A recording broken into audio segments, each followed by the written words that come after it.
Hello friends, back to Bhavani life style. Happy very good morning. இன்றைக்கி எங்கள் வீட்டில் ஈஸியான டக்குன்னு செய்யலாம் ஒரு ரெசிபி அவல் கொழுக்கட்டை தான் பண்ண போகிறேன். இது நான் ஃபஸ்ட் டைம் பண்ண போகிறேன். எப்படி வருதுன்னு தெரில.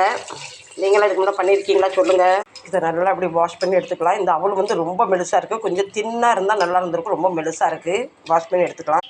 நல்லா இதை மாதிரி பிழிஞ்சு எடுத்துக்கலாம். இப்போ அவ்வளோ நல்லா வாஷ் பண்ணி பிழிஞ்சு எடுத்தாச்சு. அதுக்கு என்னென்ன தேவை? ஒரு 2 ஸ்பூன் தேங்காய் எடுத்துருக்கேன், திருவின தேங்காய், பச்சை மிளகா, காய்ந்த மிளகாய், இஞ்சி, கடலைப்பருப்பு, உளுந்து, கருவேப்பிலை, கொஞ்சமாக காயம். நம்ம கடுகு ஜீரகம் நல்லா புரிஞ்சிட்டு இந்த முட்டை தட்டிக்கலாம். கொஞ்சமாக காயம் போட்டால் தான் அந்த கொழுக்கட்டைக்கு டேஸ்ட் வரும். இதை ரொம்ப கருக விடாமல் லேசாக ரோஸ்ட் பண்ணி எடுத்துக்கலாம். தேங்காய் இப்போ அவ்வளோ தட்டிக்கலாம். தோசை மாவு இல்லை, இட்லி மாவுல கவலைப்பட வேண்டாம். இந்த டிஷ் வந்து நமக்கு ரொம்ப ஈஸியாக ரெடி ஆயிரும். கொஞ்சமாக உப்பு. இதை ரொம்ப போட்டு கிண்ட வேண்டாம். அந்த நம்ம மசாலா எடுத்துருக்கோம் பார்த்தீங்களா, அதில் இந்த அவல் வந்து கோட்டிங் லேசாக ஒரு கோட்டிங் ஆனாலும் போதும்.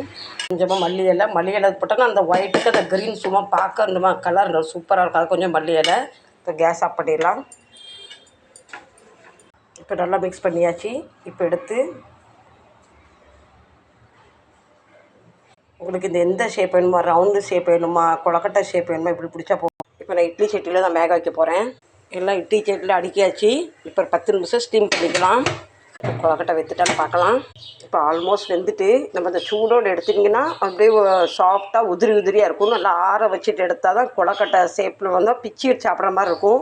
இப்போ வந்து இப்படி பஞ்சு மாதிரி இருக்குது. நல்லா ஆற விட்டு இது அதுக்கு காம்பினேஷன் நல்லா மாங்காய் சட்னி அரைச்சிட்டேன். 2 சேர்த்து சாப்பிடும் போது ரொம்ப டேஸ்ட்டாக இருக்கும். பாருங்கள், நம்ம கொழுக்கட்டை நல்லா ஆறின பின்னாடி சாஃப்டாக இருக்க பாருங்கள். நீங்களும் ஒரு தடவை ட்ரை பண்ணி பாருங்கள். நம்ம இன்றைக்கி மாங்காய் சம்மந்தி கூட வேறு லெவலாக இருக்கும். வாங்க அனைவரும் நம்ம வீட்டில் இன்றைக்கி அவல் கொழுக்கட்டை சாப்பிட்லாம். ஃப்ரெண்ட்ஸ், நான் ஃபஸ்ட் டைம் தான் சொன்னேன். ஆனால் ரொம்ப டேஸ்டியாக வந்திருக்கு, நல்லா சூப்பராக வந்திருக்கு, நல்லா சாஃப்டாக வந்திருக்கு. நீங்களும் ஒரு தடவை ட்ரை பண்ணி பாருங்கள். இந்த வீடியோ பிடிச்சா லைக் பண்ணுங்கள், ஷேர் பண்ணுங்கள். மீண்டும் நல்ல பதிவு சந்திக்கிறேன். அதுவரை உங்களிடம் விடைபெறுவது உங்கள் Bhavani life style. Tata bye by.